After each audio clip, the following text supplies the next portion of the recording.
Good morning, good afternoon, good evening, wherever you are, ladies and gentlemen. Welcome back to TRACKILICIOUS. We are here on the Sunday night Next Level Racing GT3 Pro Championship at Snetterton. I'm Ghoukasian, and I am joined by the legend, or one of the legends. We have multiple legends. Saagar Bakshi. Saagar, how are you today? I am living the dream, Ghoukasian, and TRACKILICIOUS fans all across the globe, racers, race fans, and race watchers. Thank you very much for joining us on this Sunday evening drive at Snetterton, where we're going to be watching at least 20 drivers take to the checkered flag, or take to the green flag, I should say. Few might drop out, few might become the opposition of Rados, Vasquez, Clifford, Denarte, Alves, and Williams, only to name a few of our championship standings right now. Absolutely, and we are here at the country dividing, the world dividing. Look, even deeper than politics, yay or nay on Snetterton. Lots of opinions, some very positive, some quite negative, but I can tell you this: the last time we were here for our GT4 Open Championship, we had quite the battle. It was a really great stream, really great activity on track, and while some of the drivers may have liked it, may not have liked it, they certainly enjoyed it, and we did on stream for sure. So Saagar, why don't we take this opportunity to hop on track and check out what is going on with Kenneth Portis II dropping down to 9th position as he's hot for the next lap. And that shows you how thick the field really is right now. If a guy like Kenneth Portis II, Wilson Fernandez, and Gil Silverin are running 7th, 8th, and 9th right now, the guys at the top sure are putting in stonking lap times. We have 1 second separating the top 12 drivers right now, and Quinn Smith being the last driver of the 999 Aston Martin. And he is trying his best to close down that gap to the cars in front. But right now, we're looking at Kenneth Portis II going around this 2.9 mile or 4.7 kilometer. I still don't know what a kilometer is. Founded in 1951, currently out since 2011. Located in Norfolk, England. 12 corners, 5 to the left, 7 to the right, with 26 feet or 8 meters. Still don't know what a meter is of elevation change. Yes, and you are right. Portis, 9th place, not something we're typically used to saying, along with Quinn Smith. Quinn Smith, typically a podium finisher, being driven down into nearly the teens. Unbelievable. But one name that is not unfamiliar, double negative there at the top, Andrew Rados, was competing, I believe, for a podium position last week, is on the top step right now with Denarte, a championship contender, in 4th place. Yeah, Andrew Rados finished 4th place last time running. Gabriel Felipe in 2nd place. And a 1st place finish for Jaid Hutchinson, with Thiago Denarte finishing in 3rd there. So there's your 1, 2, 3, 4. And speaking of this championship standings, let's give a quick rundown for the fans who are trying to keep track at home of who's doing what. Although Rados is top of the charts right now, he wrestles himself into P3 with a DNS drop round for round 1 and 5 penalty points applied to his name with 102 points. In 2nd place, it's Gabriel Felipe with 110 points, with 2 second place finishes during round 1 and round 3, taking a drop round for round 2. Jaid Hutchinson, 1st place finishes for all the races he's participated in so far, 120 points for him, but I don't see his name on the timing tower right now, so this might be another fall for flame for Jaid Hutchinson. This could be Andrew Rados' night to catch up and try to find his way into the top 2 of this championship here tonight. Looking at the scoring, let's take a look at that and see how many points he would get. 60 points for 1st place right now, 55 for 2nd, 51 for 3rd, and 47 for 4th. So if Rados has a top 5 finish, he'll definitely go ahead and take P1 away from Jaid Hutchinson, and I don't see Gabriel Felipe's name on the charts either. So this is really Andrew Rados' time to shine. Yeah, it's really odd. We haven't heard any reports as to why, or any explanations to why Jaid or Gabriel are not here today. Obviously big championship contenders. Wow, it's interesting to see Andrew definitely taking advantage of the situation, getting himself onto that top step provisionally while we have 6 minutes and 14 seconds remaining in the session. Plenty of time for the drivers to get a couple more laps in, running about 1.75 minutes, give or take a few moments or so. Now looking on board with Rados, we can get a good look of how things fare. He is coming through what I believe is the penultimate corner. Nope, through corner number 3, excuse me. And he is driving pretty aggressively right now and trying to cut as much of the track as humanly possible, going a little bit wide and headed out into that famous grass fault that the Britons love to use. It's the grass asphalt area on the exit side of the track. And now coming into the hairpin corner, it doesn't look like he's gaining any time or speed on this lap. Take a look at the timing tower to verify that right now. No, it's pretty much identical, and then that will be an actual aborted lap for Rados. He's going to warp back to pit lane and try that all over again. Now looking at Mike Vasquez for the Please Break at T1 team. Yeah, Mike's shown some great performance. I believe it was last week that we saw Mike try an alternative strategy with taking tires that just simply did not play out for him. The no tire strategy was the better strategy, and while Mike was stuck behind another driver and decided to go with the alternate strat, it did lose him several positions and at a track that was quite difficult to overtake at that. So hopefully Mike learned his lesson from the previous week and looking ahead for any possibilities this week. He really played the strategy right, though, taking those tires as early as humanly possible to make sure he had enough fuel to get to the end, but there just wasn't enough time remaining in the race for him to make up a 25-second gap over the cars in front. Really disheartening for him because he had such a great race and ended up losing two positions actually at the end of that one. Yeah, a really disappointing outcome for Vasquez, but you gotta commend the effort, right? He was stuck behind some traffic and it's like, you know what, I'm gonna go in, jump in early, try to undercut and take tires, but the lack of passing, I believe, yeah, we were at Imola last week. Lack of passing available at Imola just made it, no, Suzuka, sorry, mixing my championships. We were at Suzuka. And the lack of passing at Suzuka definitely makes it incredibly difficult for him to have made up those positions. I think you're still mixing up the circuits because we were at Hungaroring last week. That's the track. I was like, I would have remembered streaming Suzuka. I was like, that doesn't sound familiar to me, Eric. Hey, I got the no passing part right, okay? Give me that much credit, as clearly my mind is in a whole jumble of situations. Well, we do have a fun fact request, Saagar. I don't know if you have primed and ready to go, but if not, I can look one up and get one ready for Element Future redeeming a fun fact here today. Welcome, Element. Hope you're doing well. I'll let you get that one primed and ready as we talk about Mike Vasquez's run as it just concluded there. The driver that is running in second place, .123, aptly put, right behind the first place of Andrew Redos. Mike Vasquez and the Please Break at T1 team are doing pretty well in this championship. Let's talk about him for a few moments. If I could pull it up, standings. So while you do that, I do have my fun fact primed. Interestingly enough, Saagar, Snetterton Circuit was originally an RAF airfield and was home to the U.S. Army Air Force's 96th Bomber Group during World War II. So the U.S. having some involvement in this airfield. Quite interesting for me, if not interesting for you. That is pretty cool. Now, was that the Army Air Corps you said, or was that the Air Force? It says U.S. Army Air Force.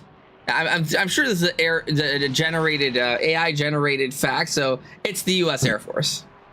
Well, yeah, but back in the day, of course, not to get too deviated on the fun fact right now, but more fun facts of getting spit out for free is back in the day, it used to be the Army Air Corps before there was a United States Air Force, because there was such a new program such as cybersecurity, or a U.S. Space Force is now born. It became a deviant or a dividing factor in the United States Air Force. The United States Air Force obviously taking care of cybersecurity and and Space Force all in one, and then now having its own division of a military branch, it became the Space Force. Similarly, back in the day, as Chandler Williams just loses it with a tank slapper, clatters into the wall with 1 minute remaining, and he almost became airborne just like the Air Force did, separating from the United States Army Air Corps and becoming its own entity. So another free fact getting thrown out there. Anybody can redeem one, and we'll claim that one as our fun fact of the night as well. 2-for-1 deal there. And we're getting a hydrate. You know what, Element? I actually need one. I am quite parched here. I appreciate it. Thank you very much. And while you can't see me doing that, I'm going to take that sip of water right now. I'll take a quick hydrate as well, and let's see if I can get this. Oh, I thought I was going to get my Coke to for you. Unfortunately not. But I will take a quick hydrate of this Coca-Cola. Shake it, Saagar. No, thank you. This Coca-Cola sponsored hydrate. Thank you very much to Coca-Cola for sponsoring our streams. This stream brought to you by Coca-Cola Cherry. Coca-Cola, we are looking for sponsorship, and we know you have quite the budget. Do we have any Mercedes out there? I've been going strong on the Mercedes. What an unfortunate event, Saagar, to not have the lovely, beautiful Mercedes GT3 car out here in the field. You know what this place needs is a star, a 3-pointed star with a circle around it to really brighten its future. Although, yeah, there's a lot of war jokes about a German car being on a British airfield that could be inserted, but let's hold off on that today. But we do have the checkered flag flying, Silverin going through here and finishing up in 10th position so far. Logan looking for 2.5 tenths advantage or improvement to try and get that top 10 position, but doesn't look like any improvements on the board right now, except for Wilson Fernandez is a 10th up going through the last couple of corners here, Saagar. Yeah, and it looks like Wilson Fernandez is actually up by 0.2 of a second. This could promote him into the deep top 10 right now if he can keep it together. Getting to the line, though, seems like he's lost that pace and momentum that he needs, and he'll stay down in 9th place overall. One of the cars that I am happy to see is driven by Buckley, Stefan Buckley, driving that lovely, lovely Lexus 173 in a beautiful livery for CNC Esports. Thank you very much, Stephen Buckley, for bringing out my favorite car to this wonderful championship on a Sunday evening. I believe Buckley is a vet as well, Saagar. And interestingly enough, openly talks about the fact that he is a one-armed driver. Kind of great to have just all types of diversity within our community. And Buckley commonly claimed the one-armed driver. Yeah. Well, thank you very much for your service, Mr. Buckley. Appreciate it. And thank you very much for staying in the championship here. American flag on the winglets of that car, and it's flying high. The Lexus, probably one of the best cars to drive one-handed because it's got so much rotation in it. Once you get onto the brakes and let off of it, that front engine drive vehicle makes for a lot of fun, especially under wet weather conditions. That was one of my favorite times to drive the car, and hopefully it'll be Stephen Buckley's favorite time to drive the car as well. But we don't have any weather coming in, it looks like. Mostly clear and sunny skies. 24 degrees Celsius is the ambient track temperature of 28 degrees Celsius, with rain info being completely clear. Pit window is closed right now, but will open once the first lap is concluded. Mandatory 1 pit stop is required. Optional tires. Mandatory 1 liter of fuel is, though. And as Saagar so beautifully tells you the race format, let's go through our grid and see how people lined up. In P1, we have Andrew Rados topping the charts here. Manages to keep that position. Mike Vasquez coming in P2 in the lead Ferrari here. Love seeing the diversity on the top steps here. Jonathan Clifford in a Lamborghini, followed by Thiago Dinarte in the Ford Mustang. In P5, we have Mateus Alves, followed by Quinn Smith in P6. Coming in the 7th spot, Chandler Williams in the Please Brake T1 Ford Mustang. P8 goes to Kenneth Portis in the Honda, the 2nd of the field. P9 going to Wilson Fernandez of Vacuum Racing. And in P10, Gil Silverin in the new livery. Absolutely flaming and lovely to see. P11 is going to be Chris Logan. And Logan goes racing the number 261. Following him will be Jace Wright, the number 24 in 12th position for the Trackalicious Lambo NLR. Austin Doyle following it up in the mint chocolate chip for Doyle Motorsports, number 11 in 13th place. And then we have Anthony Kelly from Race Forge Esports in the number 14, formerly known as, what was their team name again? We don't mention that anymore. Matt Artem in 15th spot, the 414, driving the second Audi on the grid. Alex Hansen in the 390, kind of meh in the Honda NSX. Mario Costa, the 744 in 17th for Boost of Pace Racing. Then we have Alex Freeman, the number 14 in 18th place. Jason Provolone, the big stinky cheese man, number 82, driving an Aston Martin in a Easy Bean Cheesy Mobile. And following that, we have Stefan Buckley driving my lovely Lexus CNC Esports driver in the number 20. And then last but not least is Professor Kronos in the team. And he is in 21st position driving for the number 42. You know, it's quite an appropriate position, that P last, but I'm sure Krono's going to try to find some pace, renowned for not having a lot of time to practice, along with yours truly.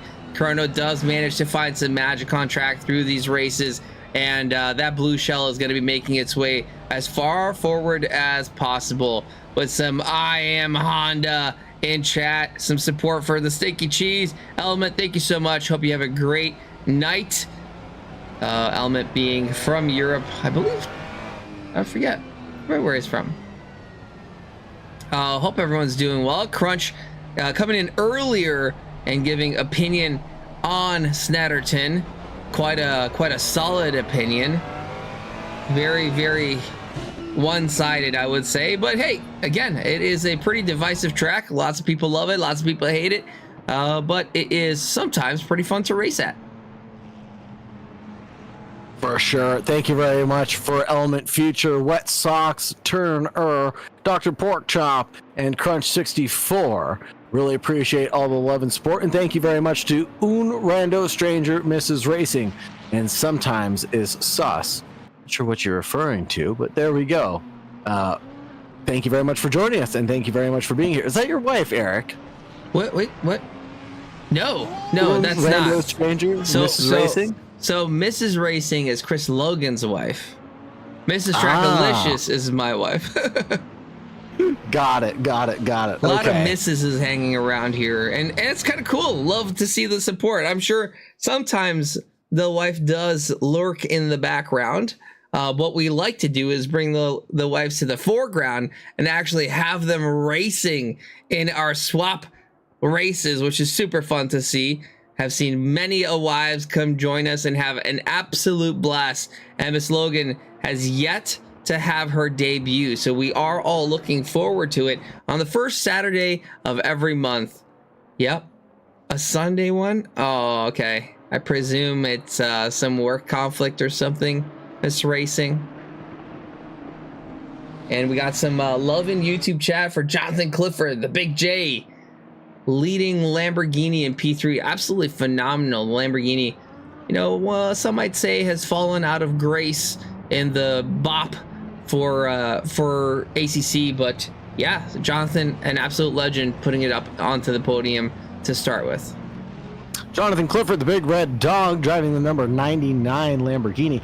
If I'm not mistaken, he actually switched to the Lamborghini for this event, and he's doing a good job keeping this one between the mayo and the mustard. Third place for him, not a bad showing. Like we said earlier, a couple of the big dogs out of this race right now, so this is a chance for everybody to have their chance to take P1 away from Andrew Rados, who's trying to get P1 in the championship. But we're about to go green, Eric. Yeah, absolutely. Zipper formation, left, right. Adrenaline pumping through these veins.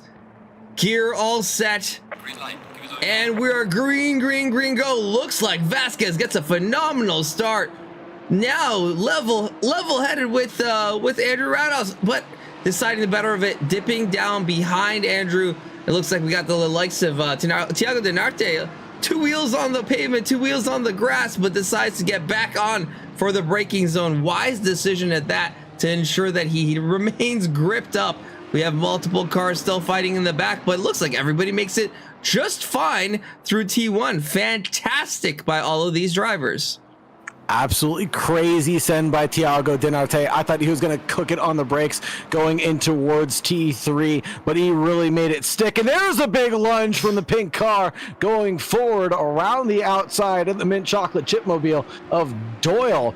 2 wheels on the grass yet again. That'll be Chris Logan, who's really sending it around the outside. And we got a 4-way squabble here between these guys. It's going to be madness. There goes the mint chocolate chip car off the inside on the Lamborghini of Jace Wright, trying to make it work. And there it is. A move is done and dusted. But now it looks like the Lamborghini is trying to stretch its legs and snap right on back forward on the chocolate chip mobile. And now we are coming down towards the Bentley straight and into the next set of corners of Brundle.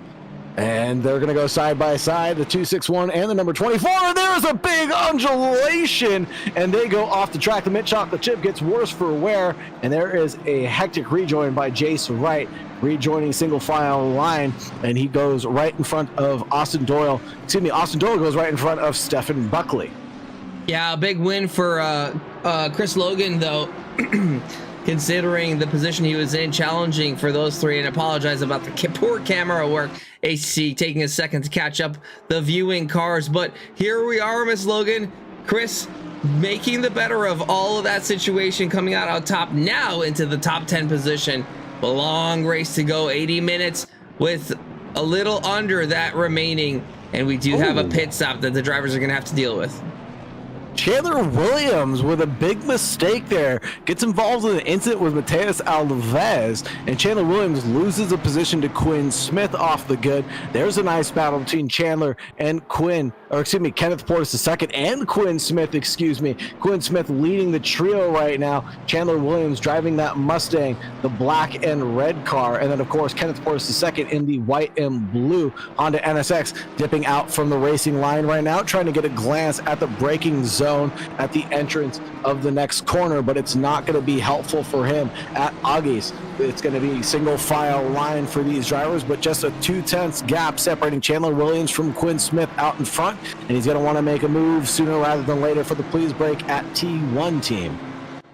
Yeah, Saagar, this is a situation where these are the positions where if you make a single mistake, you're really going to have to suffer, because there are going to be many cars that are going to pass you, and you're very likely going to have to wait for a rejoin. So you really want to be cautious at the start of the race. The point in time to take the high risk might be towards the end, where you're not risking it all. As everybody knows, you do not win the race at the first lap, on the first lap, nor the second lap. You win it on the last lap. Yeah, but I wonder if the drivers are a little eager to get these moves done while the packs are still tight, because it looks like Mike Vasquez is lapping around 147.622, last lap, best lap. And there's Thiago Denarte trying to get a little bit of a look there on Jonathan Clifford, the big red dog, but Clifford not barking at anything that Thiago Denarte throws at him. No bones to be found in this schoolyard.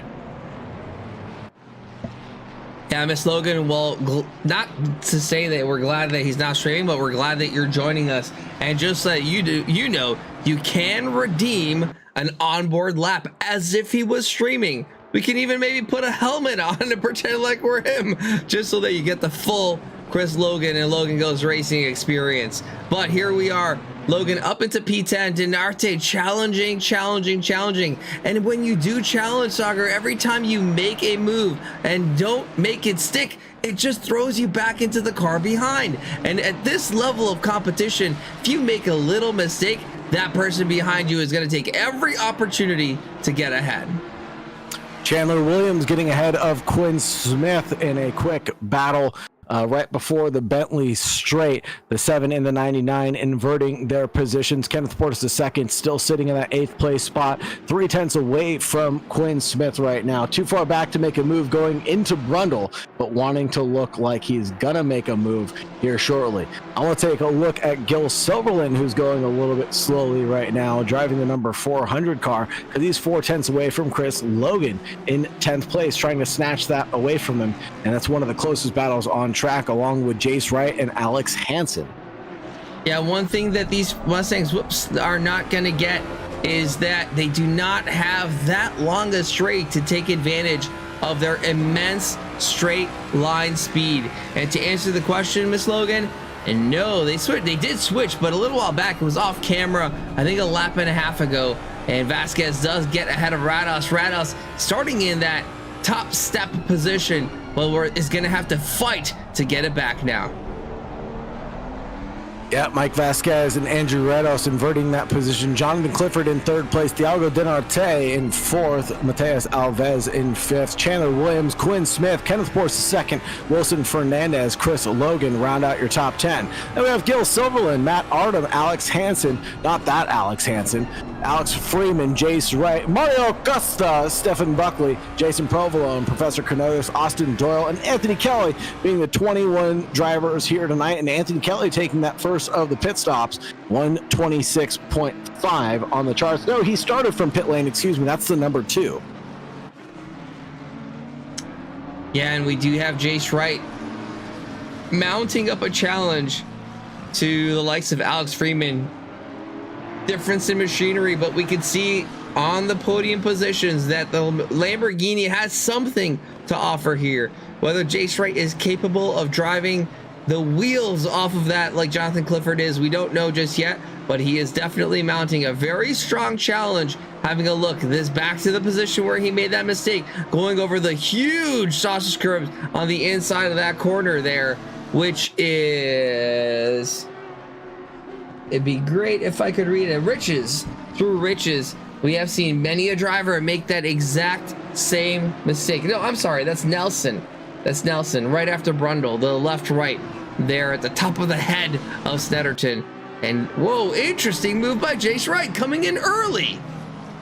Super early pit stop for Jace Wright. Let's see how long he's stationary for. If he decides to take tires or not, this will really be a good opportunity for him to find some clean air and try to make up some time if at all possible by performing an undercut. Undercutting is when you obviously pit before the cars are around you, and that was a very quick pit stop for Jace Wright. It's looking like that's going to be around a 6.2 second, 20-second transient overall.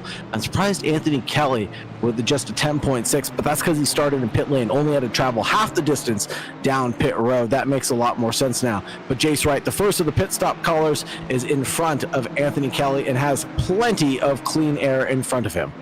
I think that was a smart move by Jace. Snetterton being another track that's pretty difficult to overtake. Jace is taking this opportunity to get out of traffic. Get out of traffic means that you're going to be able to put some really, really nice laps down without any interference. Nearly a hot lap pace, if not better. That's going to be what Jace is looking for, and he's going to be looking to gain the advantage through strategy rather than having to spend all of that tire and all that grip getting every single position on track. Let's take a look at the battle for P10 and P9 right now, because Chris Logan is really trying to bust one out on Wilson Fernandez, driving the 888 BMW in front. 3/10 separating them right now, just as the leaders are separated by around 3/10. Logan trying to really posture himself in a good manner, headed down towards the exit of Murray's. He's in a great position right now, caught in the slipstream. Let's see if he goes for a move into Riches. No move to be found for the 261. He has a bit of a wiggle, goes a little bit deep and wide onto the grass, manages to recover without losing too much time or pace. Exclamation point curse for every time the commentators have cursed a driver. I will take that one. Oh, we had quite a few yesterday, Saagar. I think the most curses I've seen in any single stream, which was 3 for an hour-long race, are we were having quite the hit rate yesterday, I would say. And 3 is pretty darn good. Seems like every time we put a camera on one of the drivers, something is bound to go wrong. And let's take a look at Alves now, as he takes a look towards the inside line, the Silver Bullet, really trying to get one done on Thiago Dinarte, but Thiago Dinarte will not be sold a dummy, and the Silver Bullet was fully alongside. Maybe not a real well alongside, but definitely demanded a little bit more track space than he was given. And it looks like Matheus Alves is in a bit of a please break T1 sandwich right now, or he is the meat in that sandwich. I know I'm saying that wrong because you never describe a sandwich based on the meat inside or based on the bread. Here's a side-by-side action that is now concluded as Alves, the Silver Bullet, finds his way out of that bread that he was sandwiched in by Thiago Dinarte and Chandler Williams. Dinarte and Williams, teammates obviously for the please break T1 organization, now running nose to tail, and we'll see if any team orders become applied or if Chandler Williams will be generous and allow Thiago Dinarte to run without being threatened from the car behind. Yeah, this is quite interesting stuff. These two guys definitely not in the position that they want to be in. Dinarte usually challenging for the lead. Now something has happened. Rados has gone from second to third. What is going on? I'm gonna take a minute back. Okay, that's really far back, and really look at what is going on here. This is a really odd move because he does have a bit of gap to Jonathan Clifford in third there. So something must have happened for Andrew Rados to have fallen back. I apologize. The replays are fixed, so it's gonna take us literally a minute to get back to it. But we do want to see what happened. I think it's looking pretty neat. Tidy for the 403 right now. No mistakes to be found. I'm not seeing any yellow flags pop up for him on the incident chart either, so it may be just a personal issue or possibly a technical issue with some of the gear that he's running. Coming down the front straightaway right now, you can see the pit lane on the left-hand side. Everything looks pretty neat and tidy, but yeah, Rados now falling behind Jonathan Clifford, the big red dog. The only thing that I can think of right now is fuel management. Sure. I see. I hear fuel management. I hear what you're saying. I'm still not calculating it. It doesn't add up because you go no tires and you're gonna have a short pit stop. Well, you're saving a couple of seconds with fuel management. You can't no pit. It's forced, right? So yeah, I don't know, Saagar. This is really weird. And Rados now falling back into the clutches of Matheus Alves now.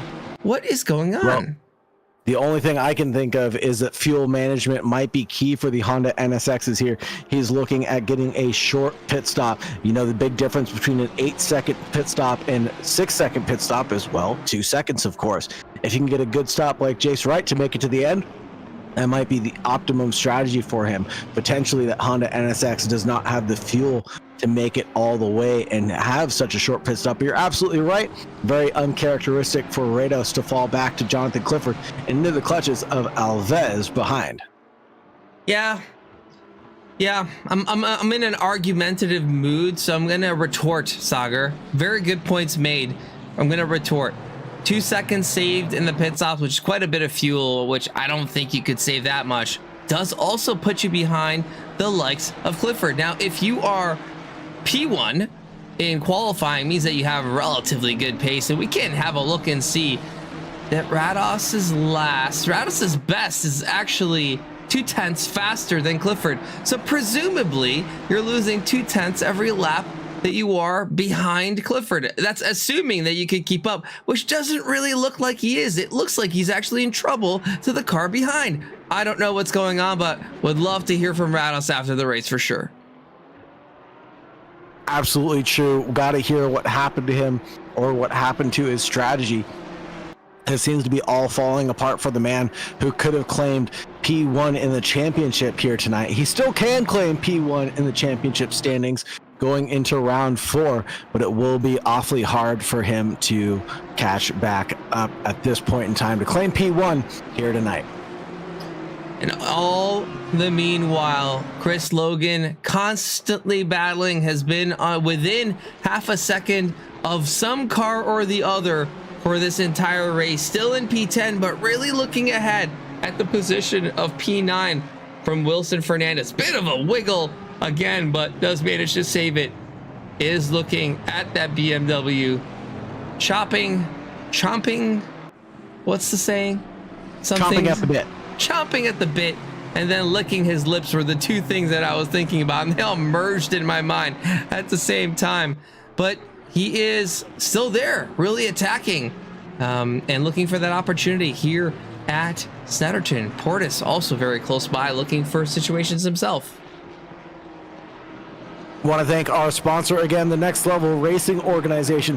Thank you so much. If you're looking for a sim rig, Kenneth Portis II going for a send on the 999 as he finds his way off the track and rejoins in a very healthy fashion. But now Kenneth Portis II says, hello, a little bit elbows out racing. I'm here, and you demand a little bit of track space there. The 999 now covering off Wilson Fernandez, the 888 car, and there is going to be some more side-by-side action looking around the background. The 999 and the 888 going after the BMW, and now the 999 goes for a big send. This is Logan's opportunity to pounce, but he's worse for wear right now. Stuck behind the battling duo, does not want to get involved in any of those kerfunkles.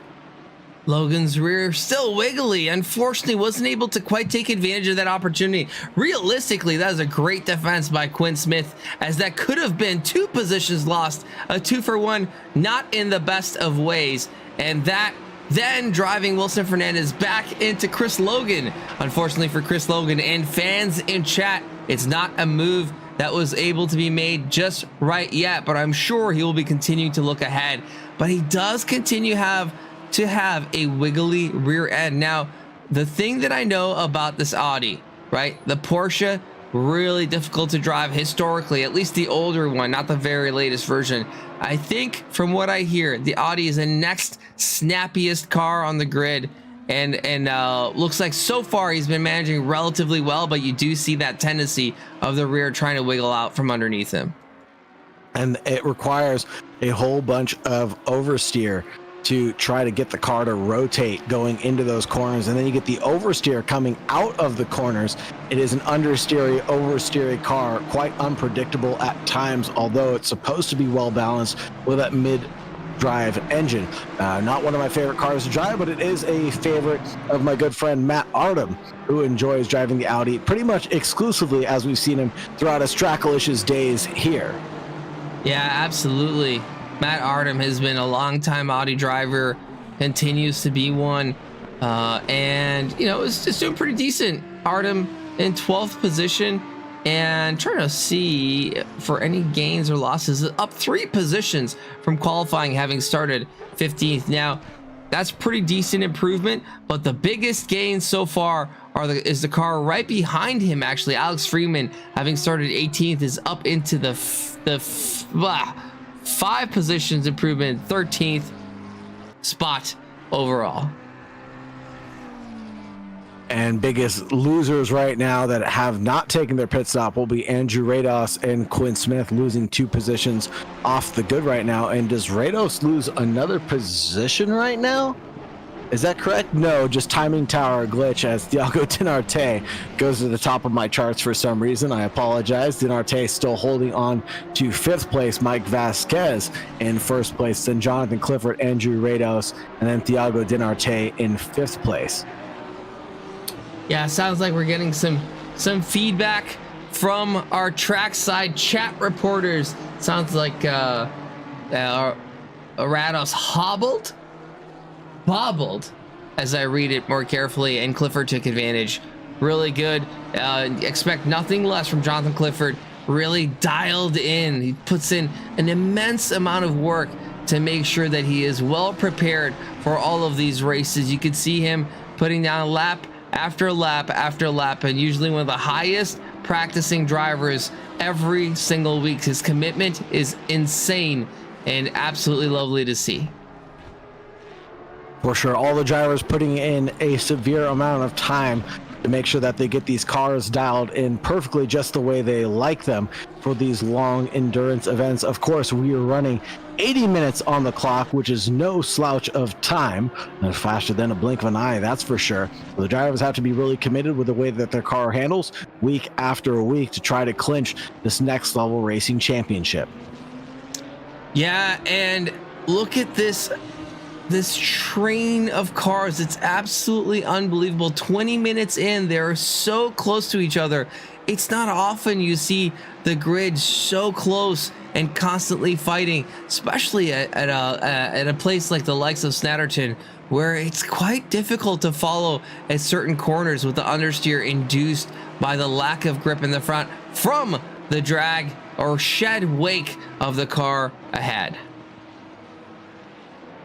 And in the background, Chris Logan did lose a position to Gil Silverland as he went off the track coming through the final corner.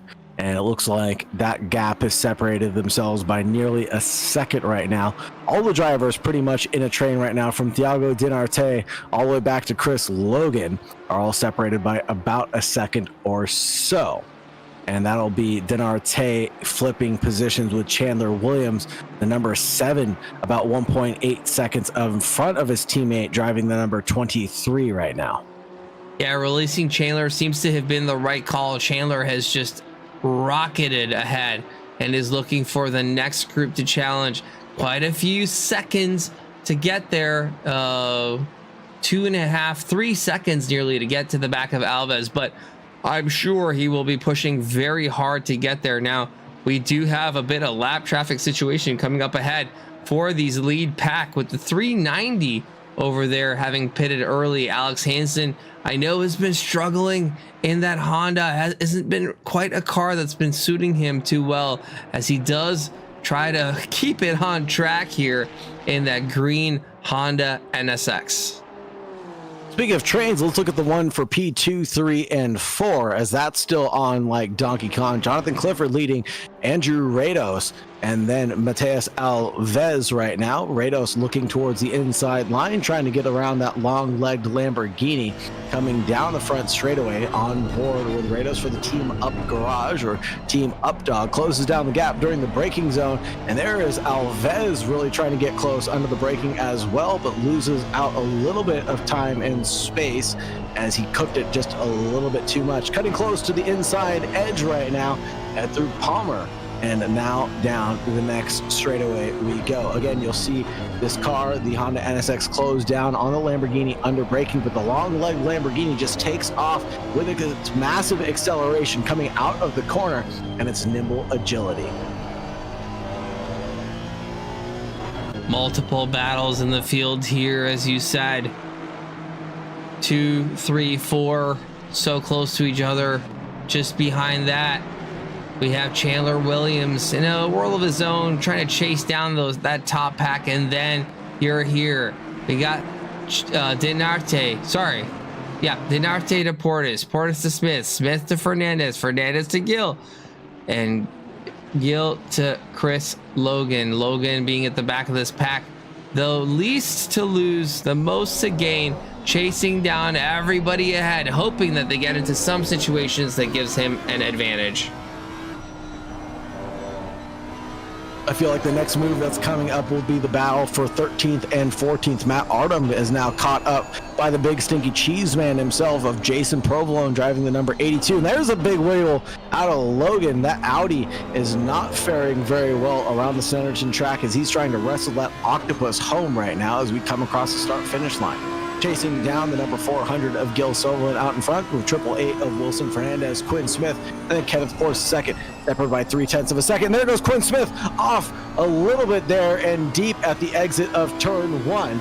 And that'll be a little worse for wear there. And he's under grips right now from the 888. Excellent onboard footage that we could see from Chris Logan's point of view. And Gil Silverland gets backed up, and we're going to send it too wide going into the following corner or not, as Gil Silverland backs out the 261, gains the position, and is back up into 10th place. Now he's got Logan and Quinn Smith to contend with, no slouches in their own right.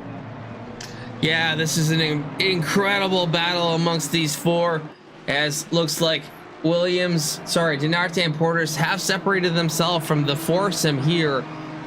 But these guys, again, as we see the situation happen to Gil Silverland, just a little bit of a mistake or some situation ahead does push you back, and then the next person is just ready to attack, and that was a position lost, and one that I'm sure that he'll be looking to gain back. And we have Austin Doyle with a technical issue.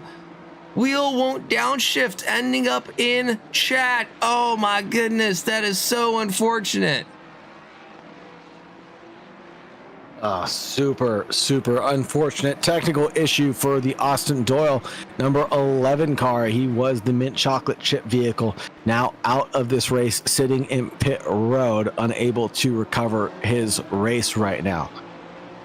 We've got Quinn Smith chasing down Wilson Fernandez, 4:10 separating them, and Chris Logan about half second away as well, trying to come to grips with the cars in front of him. And what has happened to Kenneth Portis II? He's gotten past Wilson Fernandez actually by 1.8 seconds at this point in time. So Kenneth Portis really doing a great job in the number 84, checking out of this conversation as they tussle. And the tussle continues right now. And the 888 holds onto the inside defensive line. Quinn Smith trying to go for a defensive bump and run right now and gets the bump. Can he get the run going into the following corner? I don't think so. I think he yielded that position and gave it back up to Wilson Fernandez to survive another day. Now, Chris Logan isn't looking so generous right now as he says, you want to give the old bump and run? I'll give you a bump and run as well, and take advantage of that slip up that he had just a moment ago. They're closing down on the braking zone. The Audi really looking forward and trying to get this move done and dusted at any slip up that the car in front, driven by Quinn Smith, is willing to give him. Yeah, this has been an incredible battle group, and even more so than the battles that are happening just up front. Again, multiple groups battling for position, and behind even more so, as Jason Provolone chases down the likes of Matt Artem. Lovely. And this is what I was talking about, Saagar, earlier, is that it seems like Snetterton has yielded some pretty exciting races for us in recent times. So while most of the drivers do have a bit of a complaint about it, it has yielded some fun racing. Absolutely. This is great, exciting racing right now. Jonathan Clifford, the big red dog, in P2, driven and chased by Andrew Rados in third place, Mateus Alves in fourth place, and we actually have a 1/10 gap separating P3 and P4. They're going to go side by side right now, and Alves is going to get past Rados in the silver bullet car, and that is a pretty good move coming through turn one. That side-by-side action just concluded there, but now it looks like the 403 leads the number 15, and then Chandler Williams in P5, Thiago Dinarte in sixth place, Kenneth Portis II in seventh place, 4/10 away from Dinarte right now. That might be the next driver that we see making a move for position. And then Chris Logan also lurking in the backgrounds, 3/10, 2/10 right now. We might have to take a look at the battle for P10 as well.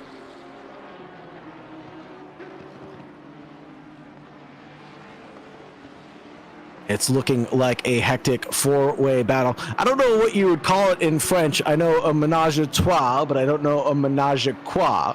Potentially that's what it's going to be for these drivers right now. And there is a slipper from Logan, no! As he cooks it into the braking zone. The Audi just giving him a bit of a wiggle. Gil Silverman finds his way through pretty quickly. Doesn't need to be invited to that party once or twice. Just that one opportunity, and the door is back open for Gil Silverman to get back Chris Logan. And Logan was running very well there for a long time, but just fell underneath the pressure, chasing down the driver in front. That was Quinn Smith in the 999. Matt Artem and Jason Provolone, the big stinky cheese man, inverting their positions right now. Provolone getting past Matt Artem right before Williams' corner, and now the Bentley straight doesn't look like he could do anything to catch back up. Anthony Kelly driving for the Race Forge Esports team in the number 2, still has to take his mandatory, is now chasing down Mario Costa for P15. Mateus Alves is the first of the leaders to take a pit stop right now, driving for the Silver Bullet team. This will be interesting. Let's see how long his stationary ends up being. That is a couple of seconds longer than I expected, to be honest. That might be closer to an 8-second pit stop. Or is he going for tires at this point in time? That's definitely a tire stop for sure, as the transient time is only 22 seconds from pit entry to pit exit. He's obviously going for a different strategy than the drivers around him. Yeah, I don't know if that's the wise thing to do there, but oof. That's a long pit stop for Alves. He's pitting with about 50 minutes remaining in this race, and he's on his way out right now. You can see the number 15 rolling again, coming through turn 1 on the right-hand side of your screen on the track map. And Chris Logan has spun out. He is pointing the wrong way right now in the number 261. But he has got it going the right way. Let's see what happened to Chris Logan right now. Looks like he might be dipping a wheel off into the grass. No, it's looking all neat and tidy, but gets on the loud pedal. And this is where things get wrong for him. No, he's looking just fine. What happened here? Oh, 2 wheels off into the grass as he turned in, and pirouette for him, turning his car into a lovely Beyblade. New stream handle, Logan Goes Mowing today. Fortunately, he wasn't streaming, so... but we got him. We got you, Chris. We got your action covered. It's all for the clicks, Chris. We do see some battle happening. Sorry, go ahead. Mrs. Racing saying, I'm glad I'm not in that room here tonight. Another pit stop caller will be Kenneth Portis II. He's coming down pit road now, and he will be the second of the drivers in the top 10 to decide to take that pit stop. This will be awfully telling to see where he ends up falling. Matheus Alves confirmed now with a 32.7 second stationary that he ended up taking tires, and he falls back behind Jace Wright, who did not take tires. 10 seconds is the gap. We'll keep an eye on the pace of Alves to see where his strategy lies in the field. Yeah, I don't remember where Alves was. I think he was in like 5th position, right? 4th or 5th? I believe he was in 4th. Right. So that's going to be, we're really looking at what Chandler Williams does and where he ends up through the race to see whether Alves' strategy pays out or not. Now, interesting, Saagar, we have 2 misses in chat now. This chat being dominated by the misses of the Trackalicious community. Welcome, boss lady. Hope you're doing well. And yeah, lots of racing here as we're joined by Mrs. Racing, who is Chris Logan's significant other and superior. And unfortunately for my cause, those are not misses. Those are misses, not miss. Oh, of course. And otherwise it'd be sup, ladies. I'm phonetically pronouncing them, the misses, not saying them appropriately. Back to the action, ladies. I might have converted her from a missus to a missus. She leaves me for making that mistake.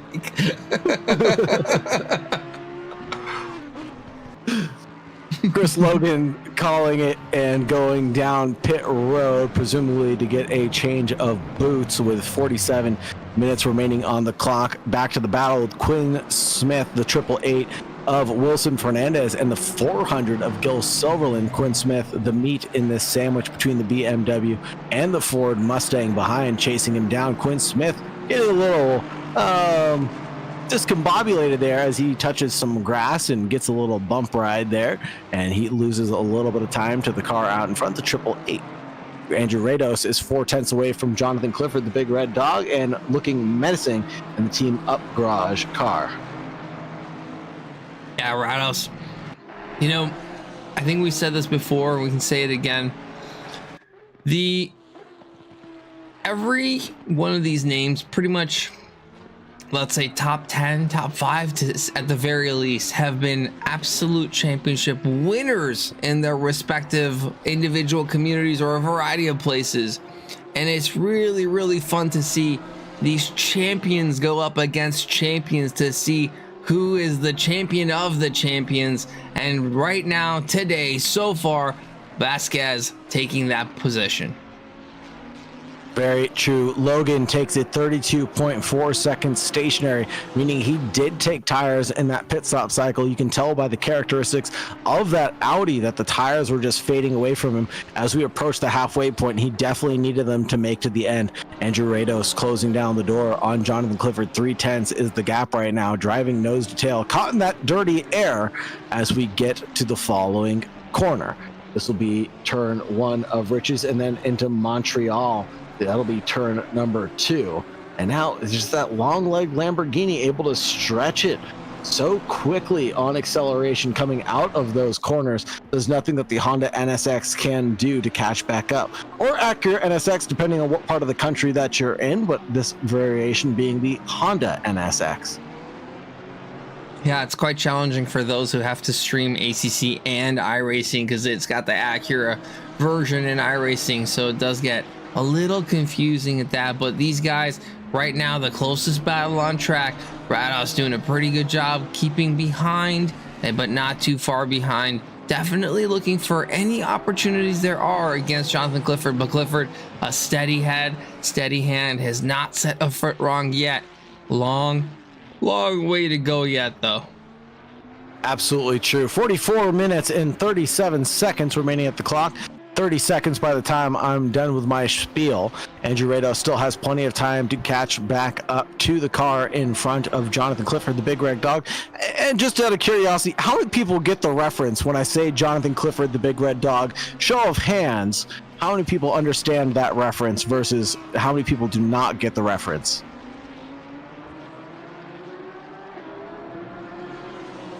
It's a cartoon character, isn't it? The Clifford the Big Red Dog? It started off as a book character, obviously. Okay. And then, yes, there was a cartoon, yes, of Clifford the Big Red Dog. But more so, it's Clifford the Big Red Dog from the books, Eric. Yeah, I don't do books. I do movies and cartoons. Also, I don't think I grew up with... I don't think I knew about Clifford the Big Red Dog. I didn't grow up in the U.S., so that wasn't a book that came across my learning desk. And unfortunately, you would have run into them at your scholastic book fair that came to your school. And that's where I fell in love with Clifford the Big Red Dog. My kids watch it, says Dr. Porkchop. Mrs. Racing says, I have a Clifford book in my little free library. Mrs. Trackalicious raising both hands in excitement for Clifford the Big Red Dog. Thank you very much. Dr. Porkchop asking, wait, there's a corner called Montreal? Yes. Turn number 2 is called Montreal here. Yeah, that seems to be the case. I mean, usually there are a few city names going around, but usually a lot of F1 driver names, historic ones, Senna's and Cross and someone's corner or the other person's corner. But I just read something super interesting on the YouTube side of things. So we have X10Gsh, who follows Clifford and is watching Clifford, but has us on the laptop listening to the commentary. That's such a cool way to watch someone stream. So you get to hear both the driver's perspective and the commentary on stream. So credit to you, X10Gsh Sim Racing, and welcome. Hope you're doing well.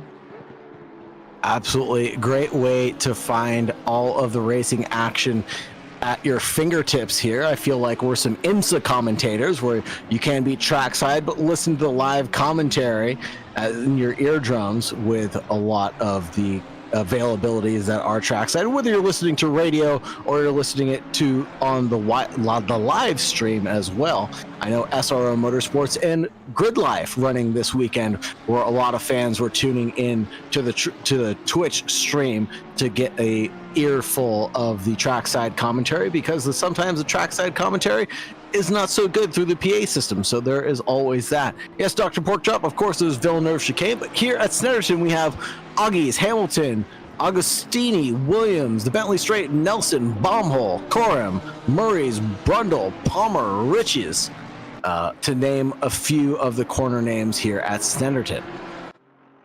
Interesting fact about Grid Life, Saagar, that it actually originated at one of our local tracks here at Gingerman, which is on the west side of Michigan, and Gingerman being one of the tracks that Trackalicious attends for our track days. So we host track days through the summer on top of all of the sim racing events that we have. And for those that are in the Midwest area, we run at Waterford Hills, Gingerman, and Grattan being added this year. Super excited. 8 whole days of track time is going to be super fun. And starting May 10th, so only a couple of weeks away from our season opener here at Waterford Hills Road Racing. And thank you so much for Miss Racing for the sub. You are an absolute legend. Really, really appreciate the support. Thank you so much for that subscription.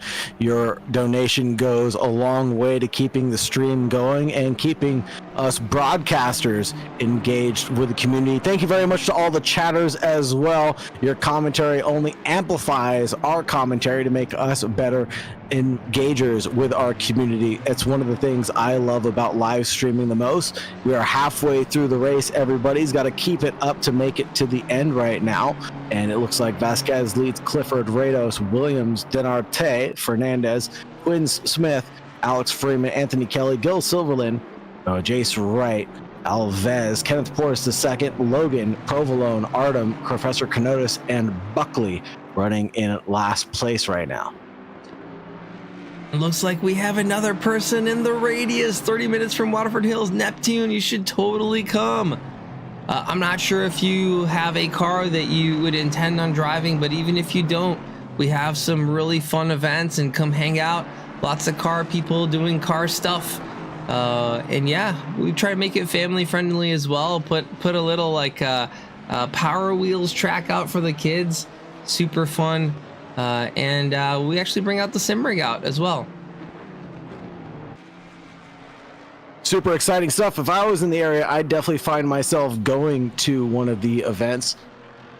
I would love to actually attend Grid Life this year, coming down to Laguna Seca. And if anybody in the stream is considering going down to Laguna Seca for IMSA, the inaugural racing event of the Laguna Seca calendar, please hit me up at Saagar Bakshi at High1908 on Discord, and let's get together. Let's meet up at the track. And I've got a beautiful fifth wheel that I'd love to host people from the Tracklicious community at. Ooh, I might be tempted to come, Saagar. Come on down, bring the family. We've got plenty of beds, bedding. We'll have a barbecue going and a fire pit this year. I might even think about renting a golf cart for me, my service dog, and friends to roll around in. If I get enough people interested, I'm definitely getting the golf cart. But most years I just bring out the e-bike because it's just me and my service dog toting around. But if I get enough people interested, we'll go the golf cart route. Professor Kenotis getting out of the way of the leaders of this battle. That'll be Andrew Rados and Jonathan Clifford, the big red dog, going through on the 42 car. Yeah, so Kenotis trying his best to use up as little of the track as possible, as much as getting half of his tires onto the grass. Fortunately, not getting into any situation where these two lead contenders are being affected, but this is absolutely phenomenal. Rados has been behind the likes of Jonathan Clifford for over 20 minutes now, but just putting in consistent laps. Not a single mistake by Clifford that we could see, and Rados absolutely on the chase and has been the entire time. Now, he's not the only one. We have the likes of Quinn Smith as well, just behind for that P6, P7 position. And if I could find my cursor, that would be absolutely fantastic. Here we go. Quinn Smith chasing down Wilson Fernandez, and this has been on for a while. Wilson doing a pretty good job as well, keeping Quinn behind. And all of these drivers now clearly committed to that no tire strategy, right? Full fuel, go all the way to the end, and let's see what we can do. Yeah, that might be the strategy of the day for people to have to get to the very end of this race. It might not be their favorite decision to make, especially on an abrasive track like Snetterton is, but they're going to have to do something to make it to the end. We'll keep an eye on those lap times. Let's actually check that out now at Mateus Alves. Fastest lap of the race, 146.6. Last lap was a 147.0. Compare that to Chandler Williams, 148.3 that last lap around. Very interesting. That's going to be an advantage going to Mateus Alves by around 1.3 seconds, nearly 1.4 seconds. Very, very interesting. And we did the math last week. Here's a move from Mateus Alves trying to get around the number 24 of Jace Wright. This is a pass for position overall, actually. Jace Wright taking that undercut strategy as well. but not taking those tires. So this is a move for position that Matheus Alves will have to fight for overall. And this is definitely going to slow down his charge going forward, as Jace Wright's last lap was a 148.3. So quite a bit slower than Alves behind. Yeah, Alves is not going to like this. It's going to be a lot of time lost overall compared to the position that he wants to be in. The real chase of Chandler Williams, who is in 4th place and has yet to pit. I'm sure Alves is going to be extremely aggressive to try and gain that position, but unfortunately for him, that Ferrari, not really known to have the best of top speeds, and it's going to be really difficult on this relatively short straight to make that move happen. He's going to have to get super creative in the bendy bits to try and find a spot to overtake. That being said, thank you so much, CXA542 for the follow. Welcome to the stream. Hope you're doing well. And our friend from Wixom. That's awesome, Neptune. I've been to Wixom many a time, being a Metro Detroiter for work stuff and other things. But yeah, super cool. Would love to see you at the track May 10th at Waterford Hills Road Racing. We are hosting our first track day of the season, and it's going to be an absolute blast on Saturday, May the 10th. Really looking forward to seeing some footage of that. Is that the one where Jade Hutchinson is going to come out?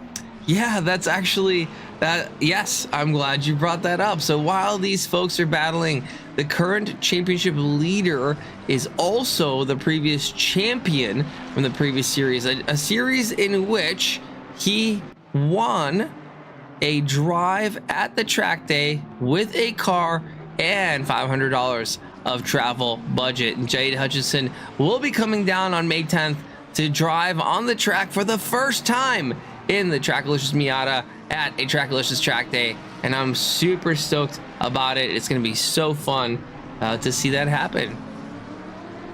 Really exciting, almost as exciting as this battle between the Silver Bullet and the car of Jace Wright right now. And this is where the move will have to get set up. The Ferrari trying to get by that long-legged Lamborghini, but really not doing much to be able to make this work right now. And Kenneth Portis II is about 4.6 seconds behind Alves, and is actually catching this battling duo, Quinn Smith, trying to get by Wilson Fernandez yet again, looking for any opportunity. This is a battle that's been going on for pretty much the last 60 minutes or so, and won't cease yet, but maybe lap traffic getting involved from the 42 of Professor Canotis. Lap traffic giveth, lap traffic taketh away, and maybe it just might give and take on this occasion. We'll have to see. The 88 looking to the inside line. Professor Canotis not dip diving and dodging out of the way like a wrench. He is just promptly there, maybe assuming that his lap times are good enough to keep on driving in front of the 888 and the 999. I expect a bit of frustration there from Wilson, but Curno just looking for a safe opportunity to let him by, and does so, or however you English these days is clearly I'm not capable. But there it is. Wilson Fernandez is able to make it through and does keep Quinn Smith behind. The lap traffic not quite yielding an opportunity for Quinn Smith here. No opportunities found on this occasion. Alves still 0.2 away from Jace Wright now. And Jace Wright now? 0.3 is the gap, and both drivers finding a little bit of that grass fault there and going a bit wide. Quinn Smith may consider going down pit lane to get out of this battle, but decides no, he's going to keep on challenging the number 42. A little bit of argy-bargy as the orange flags come out between the number 2 and the 82. Anthony Kelly and Jason Provolone, the big stinky cheese, coming together. I'm sorry, gonna go for a replay here. Looks like Rados may have lost another position. He was charging at Jonathan Clifford, but there may have been some contact or something. But it does look like in the main live stream that he did lose a position. Let's have a look and see what happens. Oh, a bit of a wiggle of the rear end, and it goes over the curbing, and that is the likes of Chandler Williams taking advantage. And like we said, the slightest of mistakes yields positions for a whole bunch of people, and unfortunately for Rados, things are going from bad to worse. Having started on the top step, is now in 4th place. Not really a position that he's going to be too happy about. And oh my goodness, hello my longtime friend, the Halo Master Blackburn, in chat on YouTube. Welcome, Rob. Hope you're doing well. We are 40 minutes, sorry, more than that, 50 minutes into an 80-minute race. One mandatory pit stop here at the track Snetterton in England, and our look at Jace Wright and Alves right now. They are absolutely elbows out, battling it out. Alves, the silver bullet, being able to get through on the number 24 of Jace Wright, but there was a whole lot of argy-bargy going on. If we could take a 30 for 30 on that one and see how much they were going elbows out. Here it is, the live replay camera sending it up the inside, coming through the kink, and now finally Jace Wright yields by going a little bit deep and wide, and there's more elbows out racing between the drivers, demanding a little track space there. Alves sends it under the braking zone and goes back through to seal the deal. The number 15 finally getting past the 24 of Jace Wright on that occasion, and boy oh boy was that exciting to watch. Salutations to you, Dink Donk. How are you doing? And we do see battles ensuing so deep into the race. It's phenomenal to watch. Our pole sitter Andrew Rados having had some issues again. More lost? No, I think Rados just pitted. And yeah, just reset the mind, reset, and look ahead, and has fallen behind the likes of Quinn Smith, who has yet to pit. So Rados now the lead of the pitters, looking to see what he can do to potentially gain positions in the strategy to gain on the likes of Williams, Clifford, and Vasquez. At this rate, I'm doing the math in my head. Unless Rados can really put down the pace, he's got a 21.5-second gap to the next car in front of him, the 999 of Quinn Smith. All other cars should yield in front of him. That you can see on the track map, the 403 has one car in front of him. That should be the car driven by Stephen Buckley. Thank you very much. Buckley yielding that position. Now he's got nothing but clean air in front of him. Unless he puts down some stonking lap times, he will potentially fall behind Wilson Fernandez. Chandler Williams into the pit lane, trying to not get undercut on this one single lap of his. Andrew Rados, who was caught up by Buckley, probably will not get the position back on Chandler Williams. We'll have to keep an eye on the drivers, as it looks like Andrew Rados is coming around the final corner now, and Chandler Williams is still 18 seconds, 20 seconds down pit road. Yeah, still lots of pit road left for Williams, and this is going to be absolutely interesting. I do want to hop on with Williams, and Williams does get going, and unfortunately that is not a position gain for Rados. That little bit on the back straight being held up by Buckley has caused a huge issue for Rados, sorry, going back behind the likes of Chandler Williams. And this is going to be incredibly difficult, Saagar, because one thing we know, that Mustang has some big power on the straights, and it's going to be a tough challenge for Rados to get that position back. For sure, but perhaps the tires will fade on that Mustang faster than the Honda NSX. Chandler Williams driving that Ford Mustang GT3 number 7 for Please Brake T1 organization, and that'll be Andrew Rados driving for the Team Up Dog, or Team Up Garage, I should say. And the number 21 leading this race, Mike Vasquez, over Jonathan Clifford by 5.7 seconds right now. Doing a commanding job, but Jonathan Clifford, my big red dog, doing a phenomenal job of keeping it calm, cool, and collected in second place. And Wilson Fernandez in third, Quinn Smith in fourth, Chandler Williams in fifth, Andrew Rados in sixth, Thiago Dinarte, Mateus Alves, Jace Wright, and Kenneth Portis second. Of course, the top four still have to pit, so it's anybody's ball game for the podium positions right now. Yeah, it's you know, there's more battling happening on just down here, and now it looks like Jace Wright is chasing down the likes of Kenneth Portis second, having been overtaken by Mateus Alves. Alves, having the fresh tires, is going to be looking at Chandler Williams, and there you have it. It seems like he is quite a bit behind. I don't think the tire strategy really worked out for him. Unfortunately not. He should not be able to gain any more additional positions unless he really puts his pedal to the metal right now. 12.8 to Thiago Dinarte, who did not take tires, but he definitely will not catch back up to Rados with his 9-second pit stop. That's for sure to make it to the end of this race. He was caught up in a little bit too much traffic with that 30-second pit stop, battling with cars he really shouldn't have needed to battle, as they were on the same lap and same strategy technically. Yeah, really tough. Really tough play. Dink. Logan into the pit again for the second time? Question mark.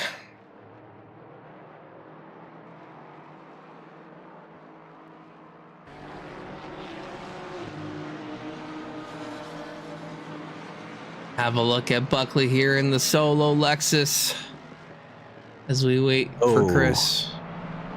And it looks like a drop for Chris Logan now, and he will be the second driver on the grid to drop out from this race.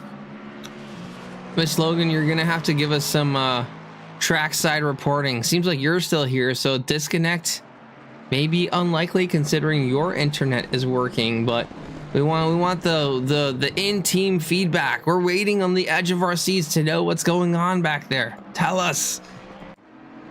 Yes, B.R. Shea Adams, run down to the sim garage and find out what's going on with Logan and why he came down pit lane and then just promptly disconnected from the race. Did he get a drive-through penalty? Was it something of a mechanical failure? Give us the deets. Mario Costa to the inside line, looking for a move on the number 82.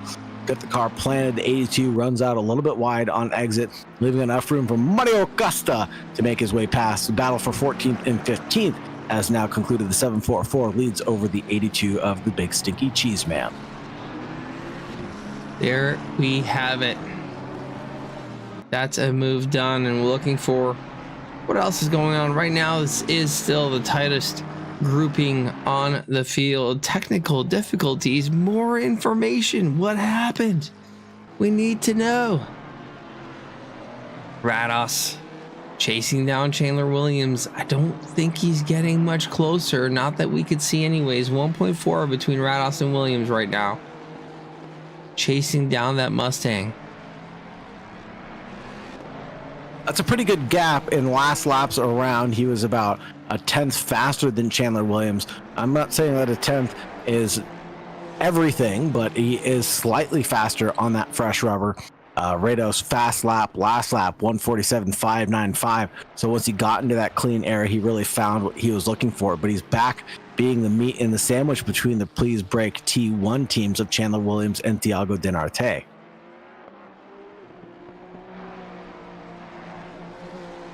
This is quite interesting. I'm still waiting for those technical difficulty clarification.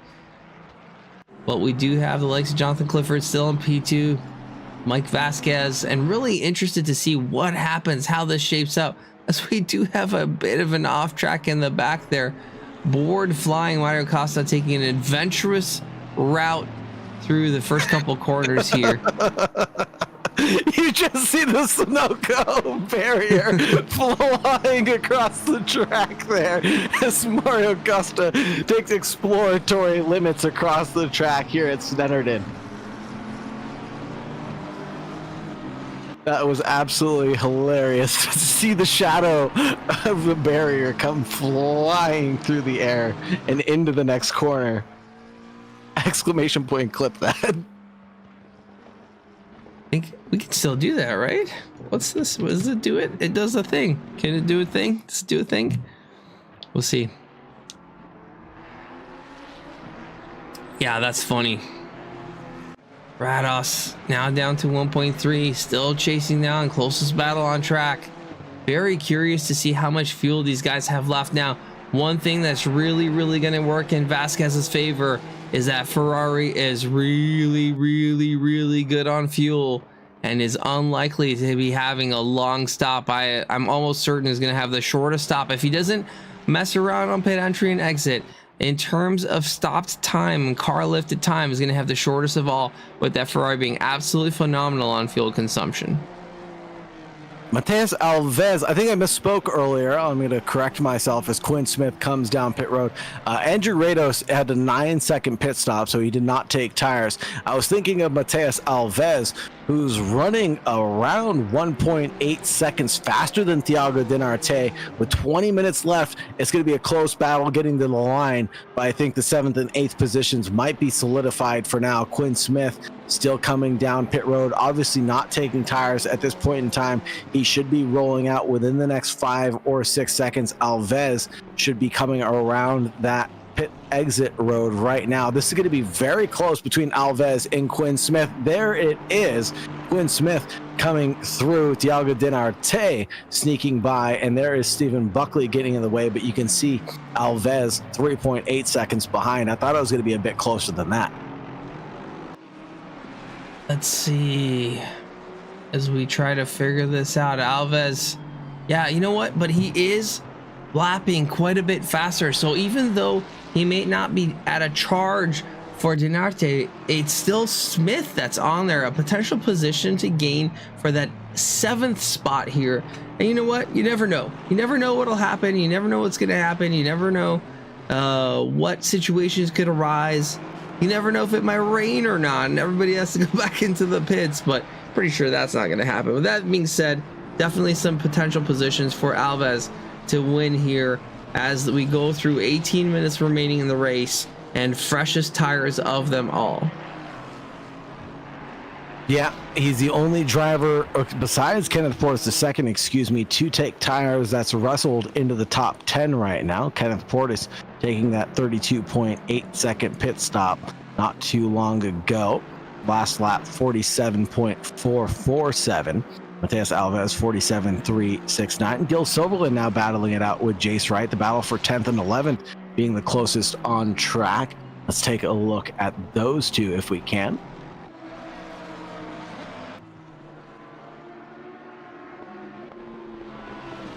Looking at Gil Silverland trying to wrestle the Octopus Ford Mustang and get past the long-legged Lamborghini, just like my ex-girlfriend, but I'm just kidding. I wish she was a Lamborghini. She was more like a Ford Fiesta. Sheesh. Sheesh. As we look at the backside of this Ford Fiesta here, oh, there's a huge send by Silverman. Oh my goodness, but does not make the move stick. And we are back at the view from the front, looking at Gil Silverman here. Jace Wright maintaining that P10 spot. You know, I've said it a couple of times recently, there is something to be said about winning a race. Obviously, that is glorious. Podium, still quite a bit of glory. And then people start talking about top 5. Top 5 seems to be important still. And then the last one that I feel like people really do still talk about is that top 10 position, which is super cool. And Jace Wright currently has it and is trying not to give it up to the likes of Joe Silverman with 16 minutes and 52 seconds remaining. Yeah, or if you're Eric Ghoukasian, you're talking about being not last in a race most of the time. But back to the racing action, Jace Wright battling with Gil Silverland, separated by 0.2 of a second on the racetrack. The 400 trails the number 24. And we saw Jace Wright battling very hard with Matheus Alves. Now it's no longer that cause. He's got a battle from behind. Gil Silverland driving the Ford Mustang, chasing down the Lamborghini out in front right now.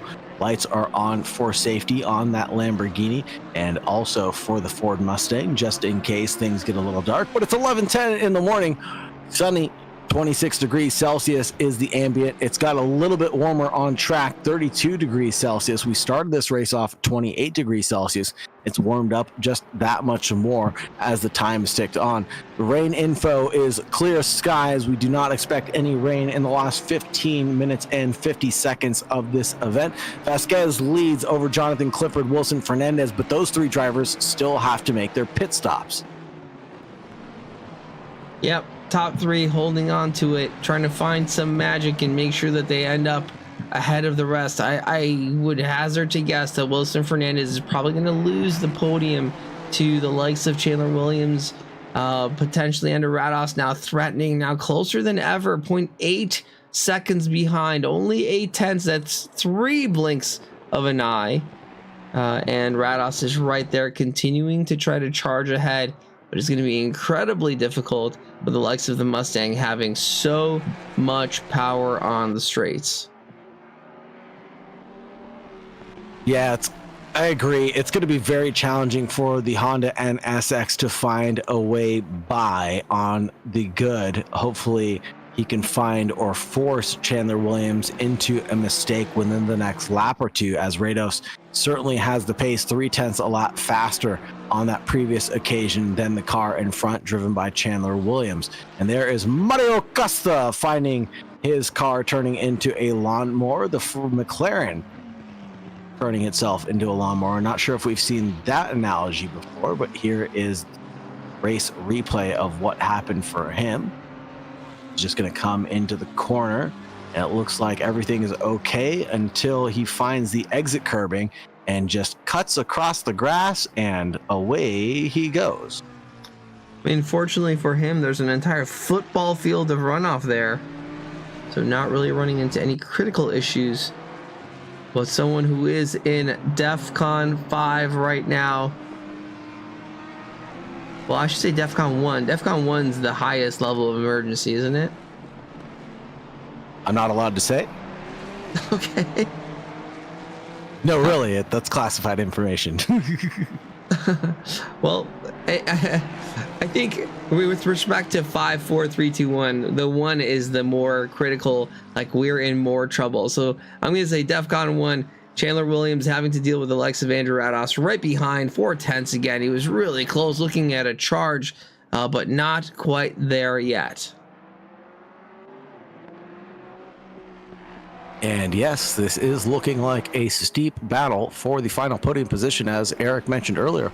Wilson Fernandez should be losing that position in third place to the cars around him. 20.8 seconds is the gap to Chandler Williams behind him. We're seeing around 29 seconds pit stops for most of the drivers, at least for Chandler Williams and Andrew Rados. So once the pit stops are concluded, it'll be Chandler Williams into third, Andrew Rados into fourth place. And of course, Rados, with just a couple of minor issues, forced him back from the top step down to fourth place at the end of the night. And we'll have to keep an eye on this battle to see how it ends up faring for the rest of the field. Top three still have to make their mandatory pit stop, so it's still anybody's ball game. Mistakes can be made coming in, out on pit lane. And it's still Chandler Williams' race to win right now, technically. And welcome, Charles Wembley. Thank you so much for the raid, Charles. How are you doing? It's been a while. What have you been up to? How was your stream? What did you stream? As we are towards the end of this 80-minute race, 1 mandatory pit stop, mandatory refueling of 1 liter, but no forced tires, so optional, as we see both these cars having not taken tires. Andrew Rados, having had the pole position in qualifying, is now finding himself chasing Chandler Williams to try and see if he can make it back up to some podium positions, as the remainder of the unpitters figure out when they're going to do it, with 11 minutes and 38 seconds remaining in the session.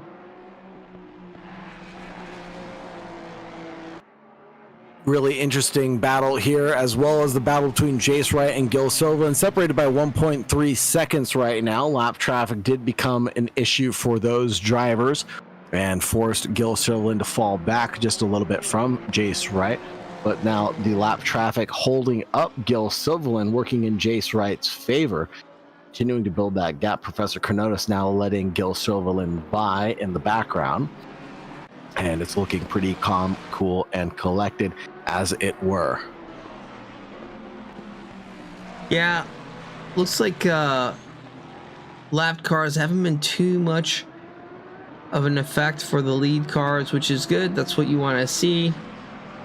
More so in mixed class racing, you get a situation where there's quite a bit of traffic, and As you said earlier, traffic giveth and traffic taketh away, and Rados still up there, the Canadian driver, chasing down the likes of Chandler Williams.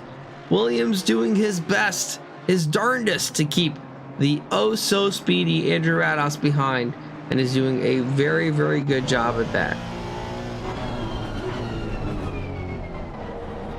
Riding on board with Rados right now, and Chandler Williams as we come through Williams. It looks like he's closing down the gap under the braking zones again on the Ford Mustang, but the Mustang able to just take off in a straight line. The NSX trying to slip into the rear wing and catch some slipstream here. Under braking is where you'll see the car really close down again on that Ford Mustang. Looks to the inside line, waiting for a slip up from Williams out in front. Coming through bomb hole now, no issues to be found on this occasion. Now coming through Karam, and this will be done and dusted. The Mustang holding onto that lead by 0.8 of a second right now. Lap 38 for these drivers, but the leader is on lap 39. Of course, with that mandatory still to serve, has to come down pit road and should fall back onto lap 38. Now Chandler Williams and Andrew Rados onto lap 39 at this point in time. And with 9 minutes and 15 seconds remaining, we're only going to get a handful of laps left to go in this event for Rados to make the position on Williams for P3 overall, presumably. Yeah, that lead group would start thinking about what that situation is going to look like. I think it's in their best interest to stay out there as long as possible, right? With Vasquez not having much to worry about around him, Clifford the same, and then several seconds behind is the likes of Wilson Fernandez. Can't quite see his car. Let's go have a look and see where Wilson Fernandez is. Yep, so right at the top of the head, right side is the leader right now. Top middle, Clifford, and on the left now on the top is Wilson Fernandez with the 888 car. About 6-second gap between each of those drivers, and that's something that's not here as Gil Silverman continues to chase down Jace Wright. Now we're starting to see some packs form up with just 8 minutes left to go. Gil Silverman to the inside line. Looked like he had a little bit of overlap there on Jace Wright, but no doing on that occasion. Wright holds on the optimum line and then pulls away in a straight line. Like I said, we're about to see some gaps forming right now. Chandler Williams, Andrew Rados separated by 0.2 of a second. This is going to be Rados making a move in towards turn one. I guarantee it right now. Let's switch over to P4 and P5.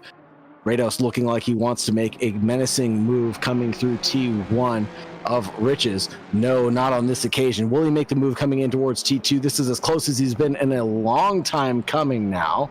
He's really tucked into that rear wing, almost touching the rear wing of Chandler Williams there as they came through the braking zone. And now this will be done and dusted, it looks like, for his attempt coming through T1. Another pack of cars that we need to keep an eye on will be Thiago Denarte, Quinn Smith, and Mateus Alves, as well as Matt Arda, Mario Costa, Gil Silverman, and Jace Wright. We've got 4 battles brewing right now, and it's looking awfully busy here at TRACKILICIOUS, sponsored by NLR, Next Level Racing. Thank you very much for the sponsorship, and if you're looking for your next sim rig and chair, make sure you check out nextlevelracing.com. Exclamation point NLR, exclamation point next level. Check it out. Oh, Alves looked like he had a huge slide there. Not gonna help his chances. But as we said, now the fresher tires are something that he's gonna absolutely need as he looks at the likes of Quinn Smith and Thiago Denarte just up ahead, potentially getting himself up into the 6th position, and maybe even more so with the likes of Fernandez, Clifford, and Vasquez still pitting and not quite knowing where they're going to end up. Hopefully into the top steps of the podium is where they want to be. Jace Wright, Gil Silverman, 0.3 separating these two drivers. Gil Silverman trying to make a move coming into Brundle right now, but Jace Wright driving awfully defensive right now. keeps on blocking off any attempt from Gil from behind. Oh, Thiago Dinarte and Quinn Smith inverting their positions, it looks like. Whoa, and there no. goes Mateus Alves off with a big tank slapper. Here's the move from Quinn Smith. Argy Bargy, elbows out racing, and then comes through and then gets touched in the rumpus there. Alves getting turned around as the rejoin was trying to become a thing.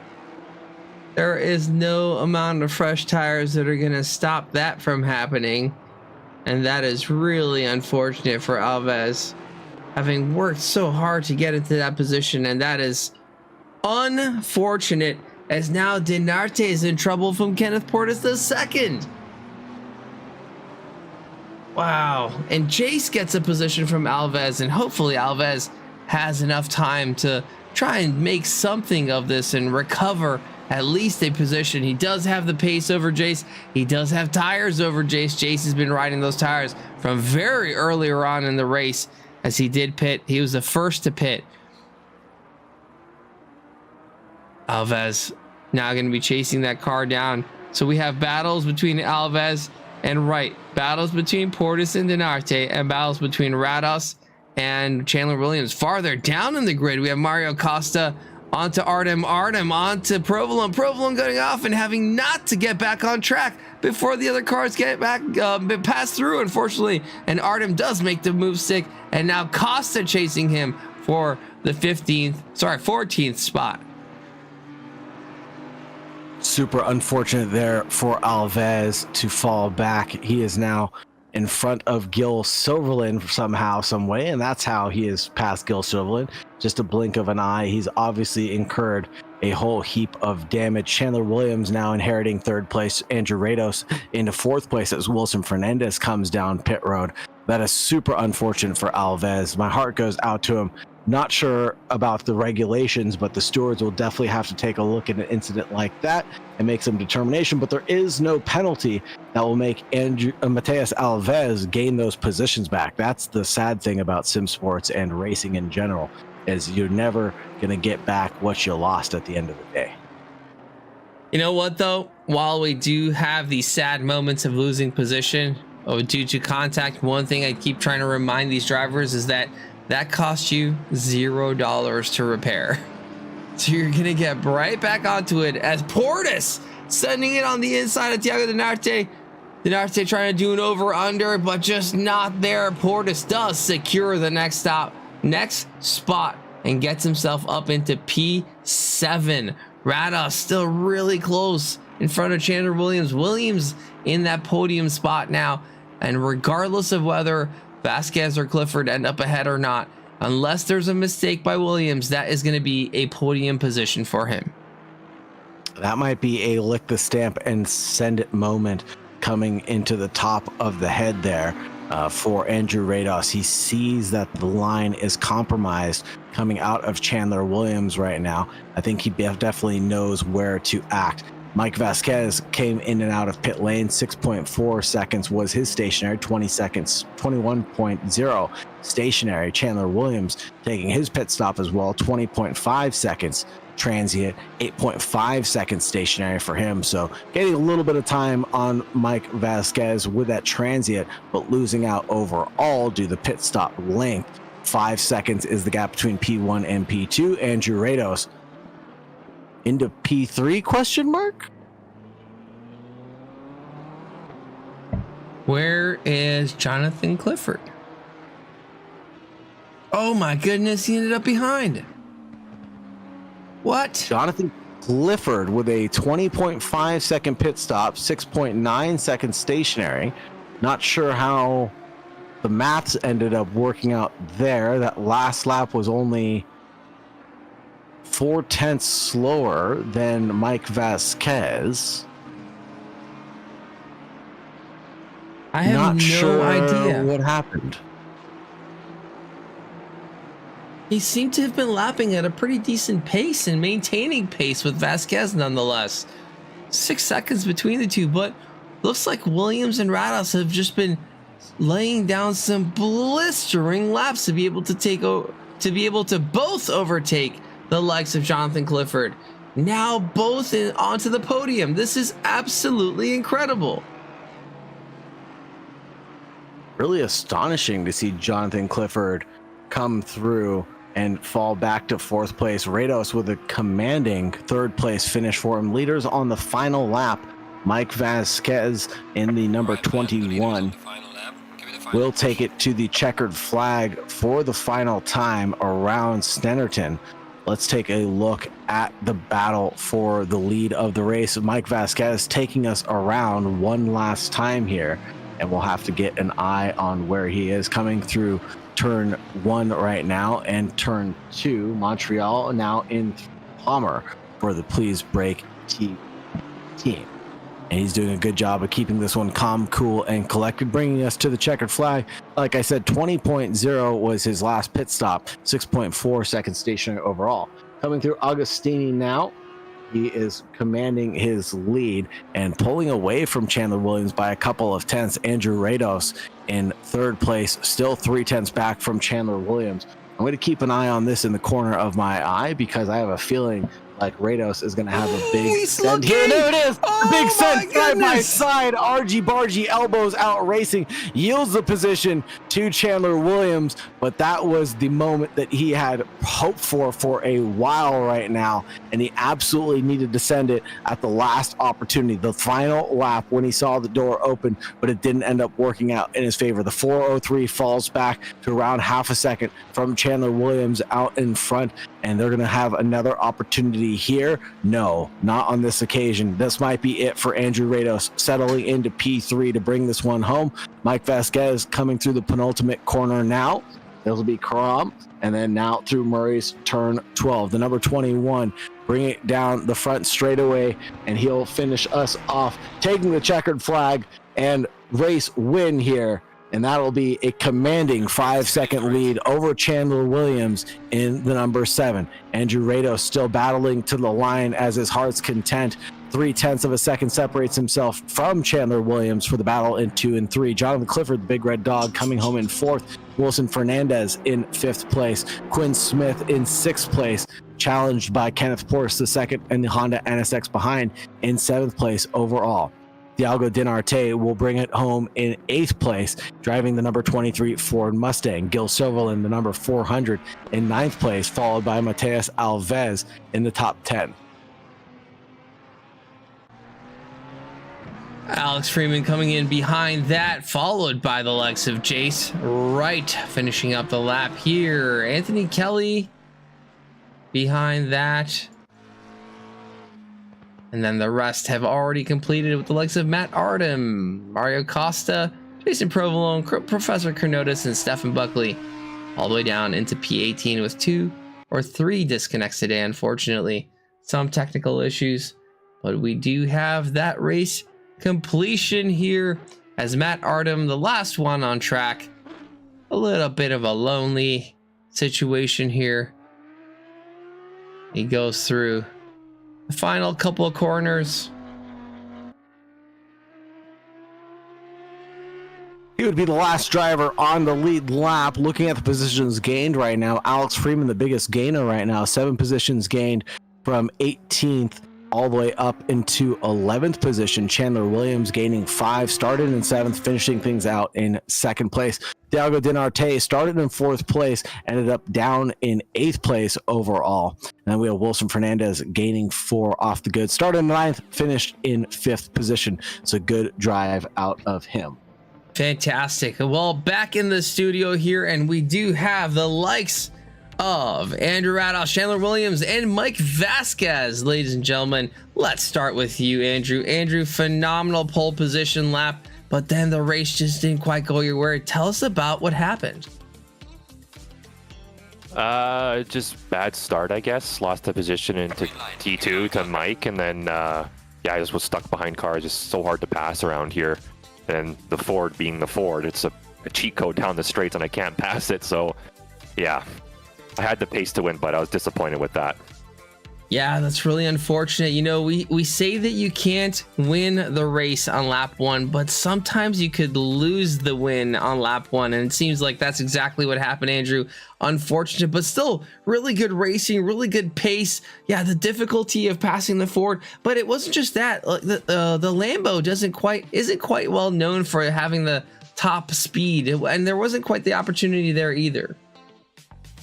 No, I mean, yeah, the Honda is just bad down the straights, and I was trying to set up the final turn on Clifford there, but I still just couldn't get a run on him, and then, yeah, I lost a little bit of time, and then I tried to pit early, but then lost a little bit of time to back markers, but yeah, so.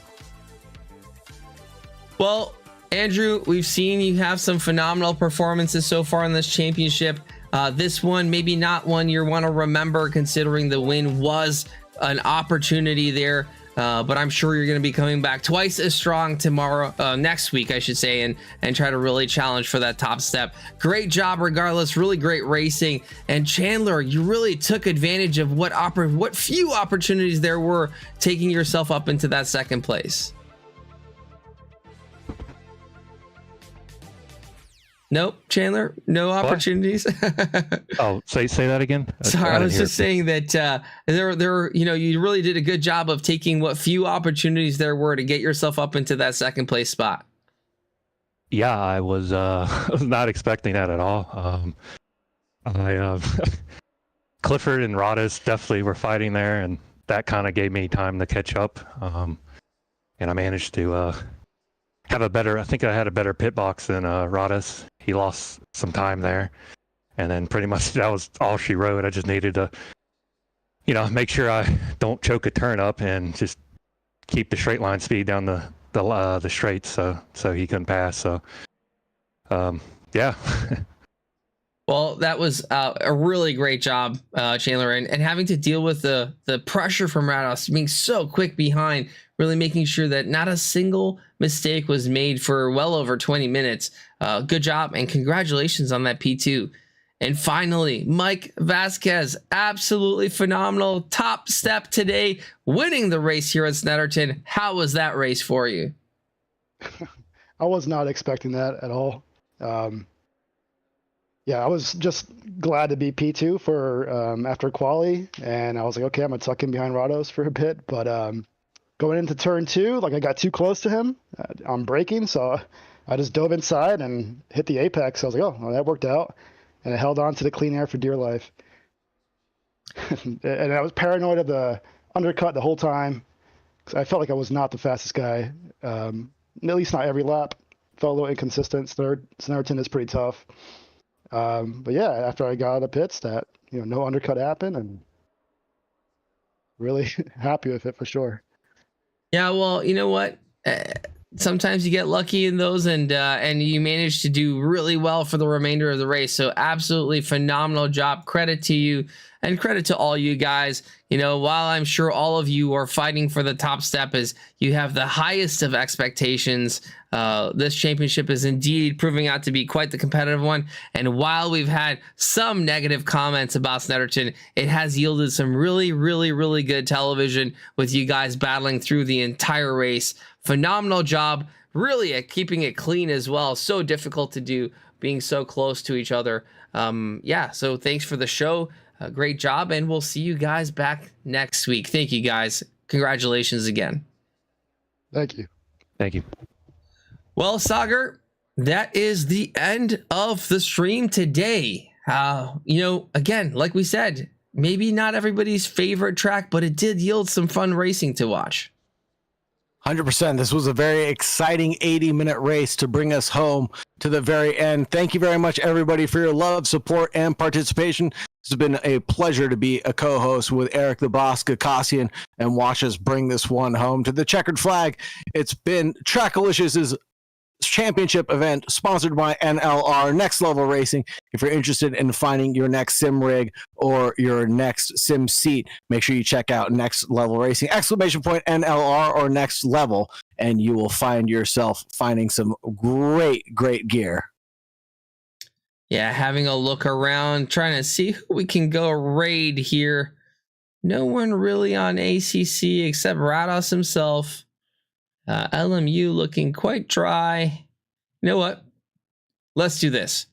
We had a stream with our friend Paul Miles yesterday, Milo the First on Twitch. And while he's streaming unrelated content, really fantastic guy, great streamer, and streamed with us yesterday. So let's go show him some love. Say hi to Milo from us, and we're going to send the raid over his way. Everybody, thank you so much. Absolutely pleasure of having you in chat with us and supporting us and making this stream worthwhile as it is for you and for the drivers that we do this. Saagar, thank you so much. Really, really appreciate the support today and look forward to streaming with you again. For now, I'm Eric Ghoukasian. Wherever you are, good morning, good afternoon, good evening, good night, and see you at the next one as we're back tomorrow for the GT4 Rookie Series and the Open followed behind that. See you guys.